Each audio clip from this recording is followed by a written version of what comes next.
Okay, welcome. We're going to go ahead and get started. Today we're taking a look at setting up a reservation system in SharePoint.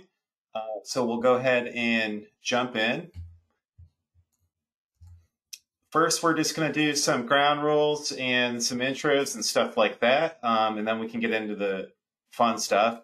I am Will Cooper. I am a SharePoint Ninja solutions developer. I do all things with SharePoint, and that's really what I focus on, as well as the Microsoft 365 platform. I live here in Winston-Salem, North Carolina.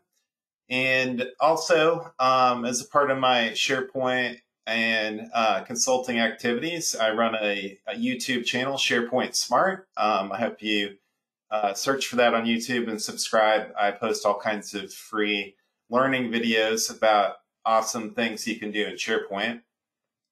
To tell you a little bit about our organization, Infowise, and the things we focus on, we like to make it simple. We want to make it easy in terms of using tools, really kind of take the hassle and headache away from things that you do in SharePoint. And we really are always continuously improving.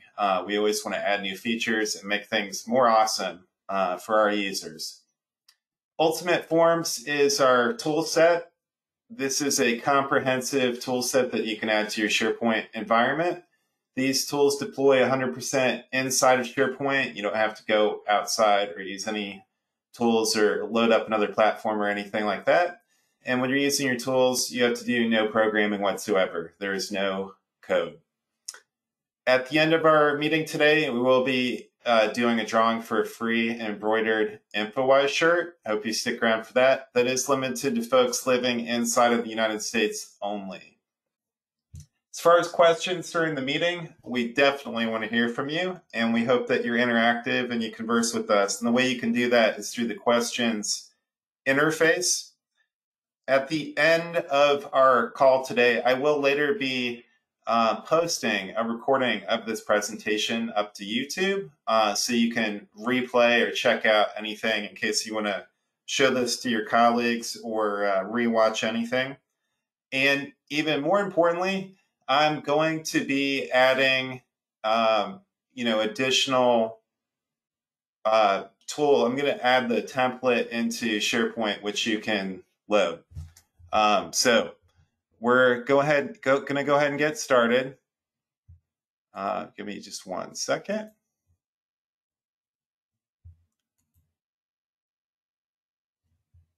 Okay.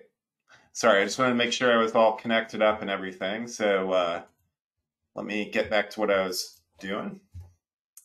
All right, so Ultimate Forms is available both for Microsoft 365 or on-premise, and the techniques and tools and things that I'm showing you today, these could be done for the most part in both types of environments. There are some features and functions that are specific to SharePoint Online, but in general, our tools could be used for this type of solution in either type of setup. These different smiley balls or unhappy balls, or these kind of demonstrate how I think in terms of experiencing SharePoint. And out of the box, you're missing some things that you want to do, and it can be a hassle or headache. It's confusing and limiting in many situations. And I really see Ultimate Forms as a means to add tools into the environment to get everything that you want to do. And so that's going to make you happy. And our tools really are comprehensive. You can do just all kinds of different things in there. It's incredibly deep. So the more that you're able to tap into this, the better. It's easy to get started with it, but there's many layers to it. So there's a lot you can do. All right, so let's talk about our focus for today, which is the reservation system and some of the key concepts related. If we're going to have a reservation system in SharePoint, we want it to be easy. We want to make sure our users know exactly what to do, no hassle. They can just make a few clicks and away they go. And hopefully you'll see in my demonstration that's exactly what we're going to have.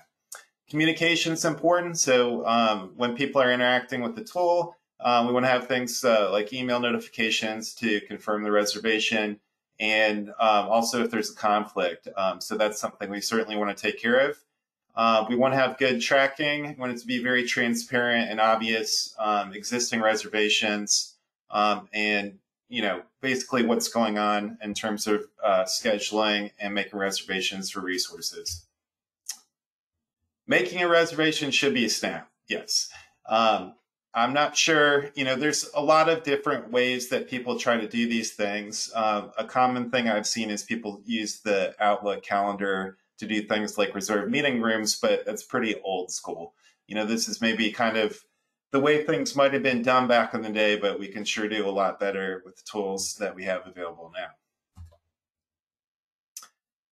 We want to communicate progress to the user, meaning when you're making a reservation, we need to make sure it's obvious how that works. And then we want some just regular dashboard views. We want those to be impactful and easy to understand. So you'll see that we have some really cool dashboards with what we're doing. Okay, so enough with the boring PowerPoint deck. Let's just jump right to it. We're going to get to our reservation system. Here we are, SharePoint Online. This is a regular SharePoint team site. Should be familiar to you guys who set up these sites in SharePoint. This is the regular option. I've got some tiles to go to my different lists.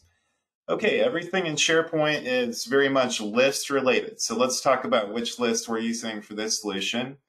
There are three: categories, resources, and reservations. So we're going to just take a look at a very high level with that. Now, in terms of reservations, there's all kinds of things that we might be reserving. And a nice thing about the system I'm going to show you today is that it's flexible and it could really handle any type of reservation. So we all know the concept of room reservations, but obviously there are other things that might be reserved too. So in my system, I set up categories for that. I could very easily add to this list. Obviously, this list is as simple as it could possibly get. It's just a lookup list. And in my example, I'm going to show you reserving rooms, like conference rooms, equipment, desks, like cubicles. You guys may be in an office environment where you don't have a permanent assigned seat anymore. It may be that when you're in the office, you just reserve a desk for the day, that type of thing. And then also we've got vehicles in here as well. But really, any type of resource that you can think of could work in this system. And then the second list is resources. And these are, this is a dynamic list, very simple to use. I'm actually going to load some resources in here for my demonstration. But basically, this is something you can manage and very easily add different things that can be reserved. That's what the resources are. So we're going to come to that in just a second. And then the third and most important list is the actual reservations. Okay, so this is a manifest of everything that has been reserved. So anytime somebody wants to reserve a room or a vehicle or whatever it is they want to reserve, that's where they come in, they do new, and they make a reservation. We're going to walk through that. You're going to see it from the user perspective first, and I'm going to talk to you a little bit about how it's all put together. Okay, so let's do this. I like to have a little bit of fun when I'm showing these kind of systems. One thing I want to demonstrate first is something very cool, which is this rollover image function. And this uses some column formatting that's available that you can do in SharePoint. And after the presentation today, I'll provide a link to this. It'll be linked right under the YouTube video. But this is a formatting that can be put on a image field in SharePoint to make this very awesome, cool looking rollover. And working with images is really a key part of the system. We're going to visually demonstrate what we're doing. So the point is, for any of these resources, I can see just exactly what it is I'm reserving. A lot better than just dealing with text. I hope that you would agree. Okay, let's just jump to it. Let's add a resource. Okay, so I'm going to have a little bit of fun with this. I'm going to add a karaoke machine. And the SharePoint image, it's the SharePoint image field. I called it picture. This is new. It came last year, and it's a really nice one to do. And I can just drag an image right here, and it just loads in here. Now, in this view, it's really small, but the cool thing is, that was quite fast. I had to spend almost no time, and basically, I didn't have to go looking around for the link or anything. You can see it's already got that thumbnail view and the image. That it's literally all I had to do is just field, load image, save, and there I have a resource under equipment. And that feeds a reservation system, so that's really key. So being able to load your resources really fast is important. Now, obviously, if you want, you can do more to that, but categorizing the resources is really important as well. Okay, I'll do something a little more conventional. All right, so I've got a laminating machine, and again, I'm just dragging the image over here. It loads, save, and for the most part, there's no background processes or anything I need to wait for. It just loads, and there it is. There's the laminator already. So this part about it is just ridiculously fast and easy. Okay, so these are the things that can be reserved. Okay, we need that to feed the other part of our system. Okay, all right, so we got those 4 categories. So now we'll jump to the reservations, and this is the meat of our tool, so to speak. Okay, so I'm putting on my employee hat, and I want to make a reservation. Okay, so this is a manifest on here. So just quickly, I'll describe what we're looking at. We've got categories, those 4 categories that we talked about, and then we have the various resources, and then there's a thumbnail that I can click on if I want to see the larger image of that, who it's reserved by, start and end date, and then there's a status. We're going to have 3 statuses.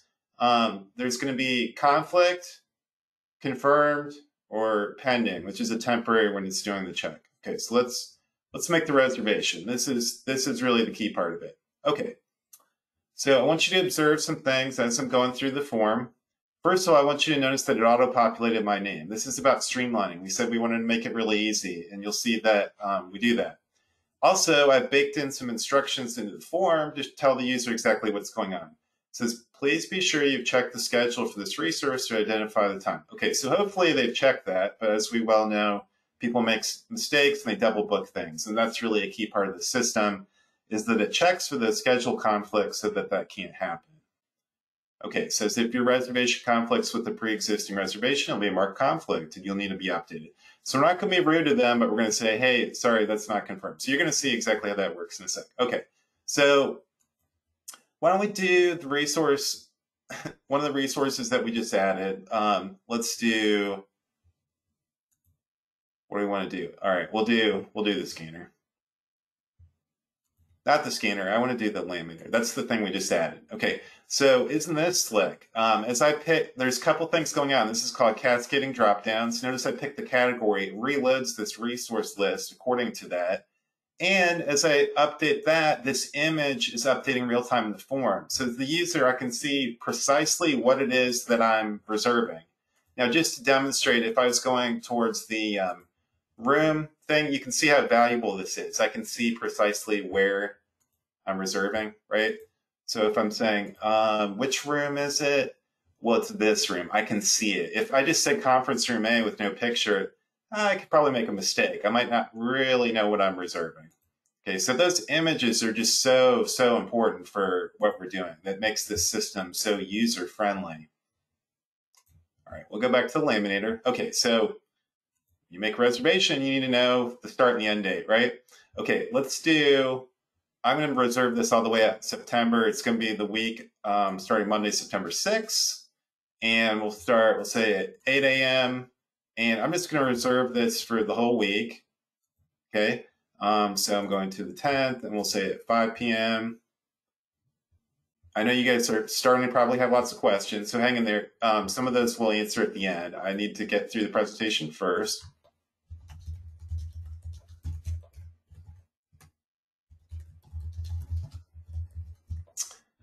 Okay, this is just something kind of auto-filled in by the system to help build that thumbnail image on there. Now, these are organized and sorted by the categories and resources. Notice I've got one yellow row. Okay, so it's a pending status. That means there's a workflow happening in the background, which is good. It's making a check across this reservations list to see if there's anything else booked at that time. See how it just switched to confirm? And if I refresh the page, you'll see that the highlight color will turn to green. That's good. Okay, and what I also want to show you is that the email notifications are a key part of this, right? Okay, so there's the laminator, I'm confirmed, and it shows me the dates. Notice I've got highlights for the dates. Upcoming are in yellow. Current date is green. You can see the label maker is reserved for today. The gray date's already passed.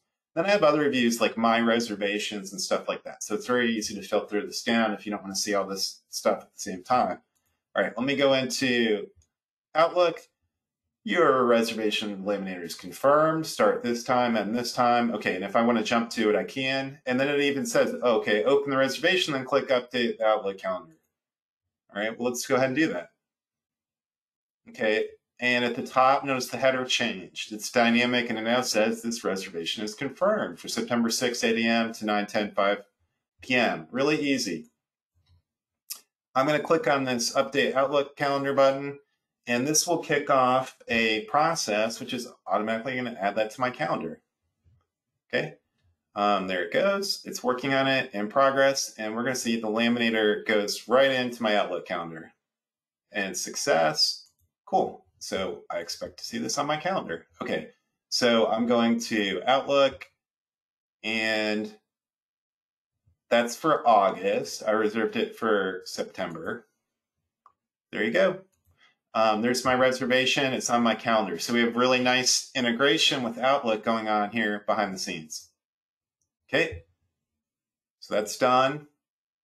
Okay, now let's take the scenario of schedule conflict. Okay, so just for demonstration purposes, I'm going to try to reserve that during the same time that I already made the reservation. So we'll do another reservation. We'll make it for September 7 for the laminator. I'll do that right now because we want to see how the system deals with that situation. Okay, now hopefully users can help themselves by checking the schedule, but as we know, any of us can get confused and we can accidentally double book, right? Okay, so let's see how the system is going to deal with that.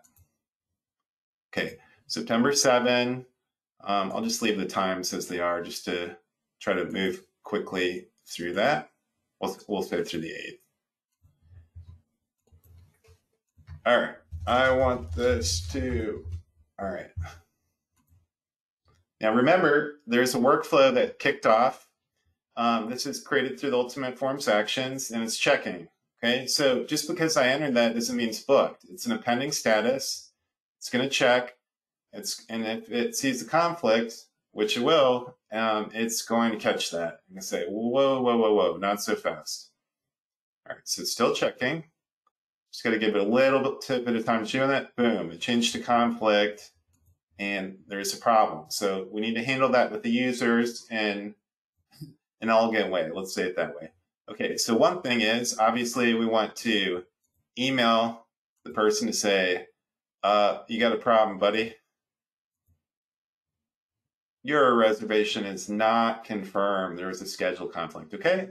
So we just emailed the user to say, whoops, you kind of made a mistake. You need to go into your form and why don't you try that one again? And so rather than just boot them out or delete the reservation or something like that, it just tells them there's a conflict. It overlaps. Please update, save. Okay, so I can fix the dates. I can be like, whoops, looks like it's already booked that week. So I'm just going to bump it out to the next week and just hit save. Hopefully you agree that was simple. I simply changed the dates and saved again, and it's going to check again, right? Okay, so it was conflict, but now that workflow is going to check for me again, and it will be able to see that there's not a conflict anymore. And it'll do what we did in the first case, which is do the confirm. Okay, it did switch to confirmed. You're going to see we're going to be all green on here, which is good. That's the way we want it to be. And also we want to have that email that says you're confirmed. Okay, so now I'm a good guy. I made a reservation. It's confirmed. I'm all locked in.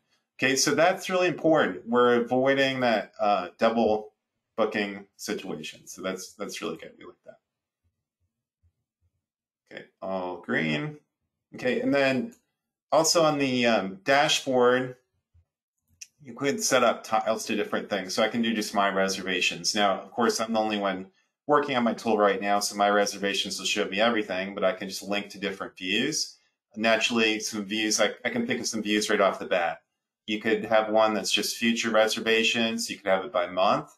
You could have it by particular teams. I could have reservations by different categories. and on and on and on. And I think most of you guys are probably pretty comfortable with setting up SharePoint views. It's really just a piece of cake. You can just come into a view and say save view as, and then modify the filter accordingly. And that's quite easy to do. Just to demonstrate that, I'll do one real quick. I'll call this view desks, and I'll just say category equals desks. You just edit the current view, and then all you have to do is add a filter in here and say in category is equal to desks. So making views is not hard. We just have one desk reserved there. Okay.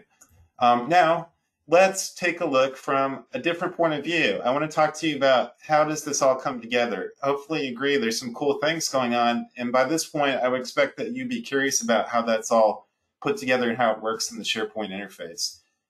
In order to implement, especially the custom forms functionality, the workflow, the email alert notifications, the calendar functionality, that's all coming through the Ultimate Forms tools.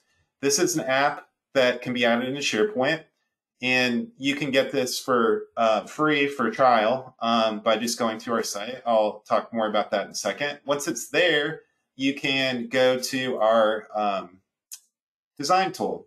It shows up in your toolbar once you add the app. It's this little colored puzzle pieces.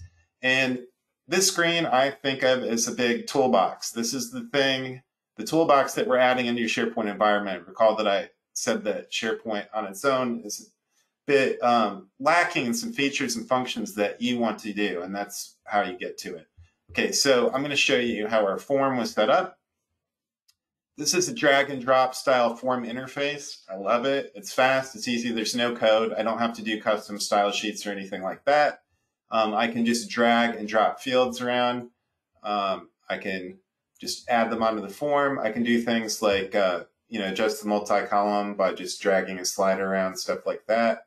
Or if I want to change the background color, I can just pick a color swatch. Again, notice I'm not doing any code or anything crazy like that. I can just click save, and just real-time immediate on the form, I can see exactly what I'm doing. So that's really awesome. These are the messages. I had set up conditional rules, which are very easy to do. This is called a fragment. And in order to make that work, all I had to do is just put a simple rule in here. And I say, if the status is equal to confirm, then show me that message. Okay, so I have some different messages depending on the status. This one is the message I want to show if the status is conflict. And if I want to change that message, it's quite easy. Again, I'm not having to do code. I can just retype whatever message I want right in here, and it updates real time immediately in the form. So you can see exactly what you're doing. It's very intuitive and fast and easy to work with. So not only can I set up the form quickly, I can also do these dynamic rules to get things to work how I want. And then I could do some cool things. The way that I was able to get that dynamic image working was a little snippet I put in here that referenced the field I have, which is this image field that's coming from the field at the bottom. And that's how I got that fancy, cool-looking dynamic image that would change, because I can just reference to other fields in the form. So I really like that. And then I can have trigger buttons in the form. In this case, this triggers to an action I set up for the Outlook calendar. So that, hopefully you agree, was a very cool part of the functionality, and that's done through this button I can add. So Form Designer is awesome. Yes, I will lose my changes. And the actions are a functionality that lets you build the business process behind it, which is essential. And in the background, you might be curious what's going on there. And I have actions in here that in sequence execute, and it checks for the start conflicts, the end conflicts, 3 different kinds of conflicts. And it's basically comparing items against the start and the end dates, obviously according to which resource it is. I only need to check, obviously, for conflicts for specific resources against that same specific resources. And then I have some workflow and updates that happen. So as if there's a conflict, it tells it what to do. It's quite simple. It's a trigger condition. In this case, I say if there are basically start conflicts are more than 0, end conflicts more than 0, or major conflicts more than 0, then we got a problem. I just tell it to change the status to conflict. And that's literally the only thing I had to do for the rule. So it just performs that check for me. And then, of course, the counterpart to that is if there's no conflict. So this says if the start conflicts are, if there's 0, 0, and 0, then there's no conflicts and we're good. And it changes to confirm. And that's literally the whole way that works. Here's the make calendar event.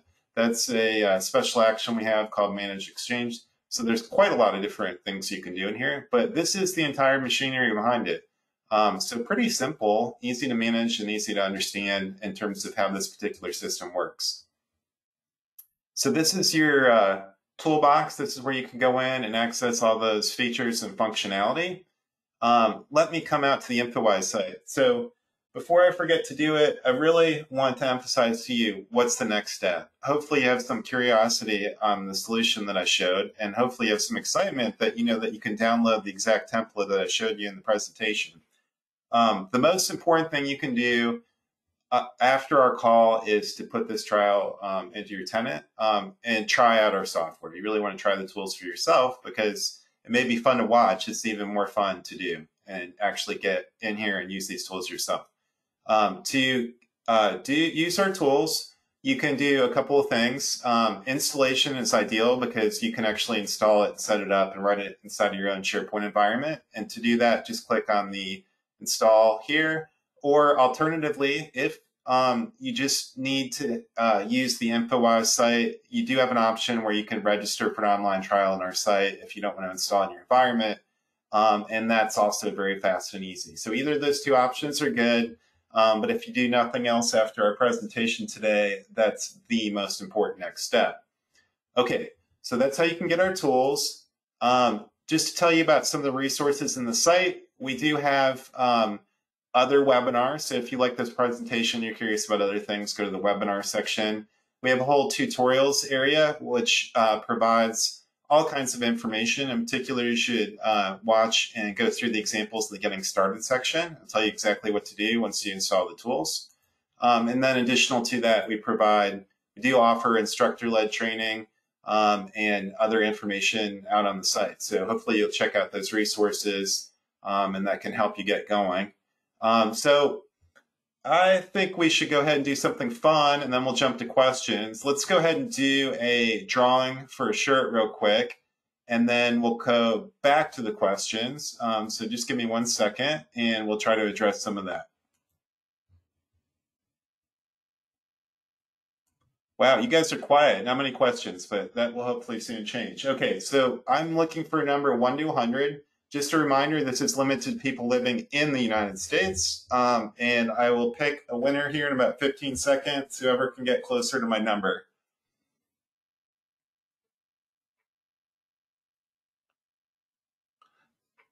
So just enter a number in the questions interface, and if you're closest, you will get the shirt. Okay, there we're getting some responses.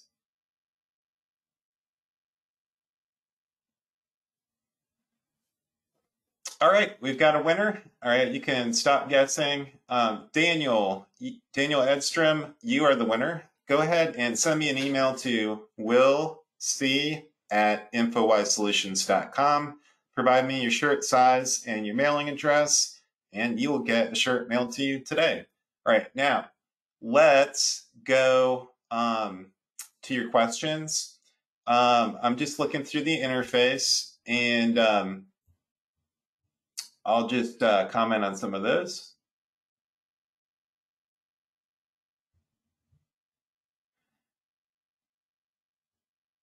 All right, so there's a question about vehicle reservations. Yeah, I can show the vehicle reservations. It's really using the same concept. I'll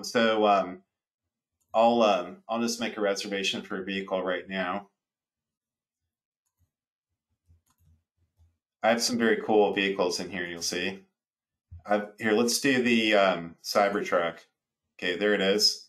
It's all using the same pattern, okay? So I just pick a date. I say I want it on Monday, starting at 8 a.m. Now, what's likely is you have more data that you want to capture, and that's fine. That's just more SharePoint fields. You can just add those to the form. You know, this is the core system, so you can just add fields on top of that. So that should be straightforward. and I'll reserve that through the 27th. That's it. But you can see it's a general concept. You can make reservations on any type of a resource. That's it. Just reserved a vehicle. If you recall in the resources list, all I needed to do was make sure that I picked the category of vehicles and I took a picture. So you can just take a picture of your car or truck or whatever it is and make your reservation that way. All right, let me check and see what else we got. The Outlook button back in, yeah, that's fine. That was in the Actions interface.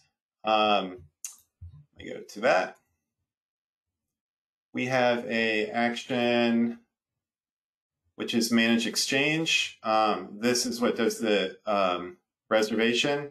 I just called it Make Calendar Event. So you just need to pick the Manage Exchange action, and then you fill in some field information. It asks you, okay, well, which of your fields is the location? Then you pick a start and end, and that's all there is to it. So the trigger is based on the button in the form. That's literally it. It's just the Manage Exchange action to do that.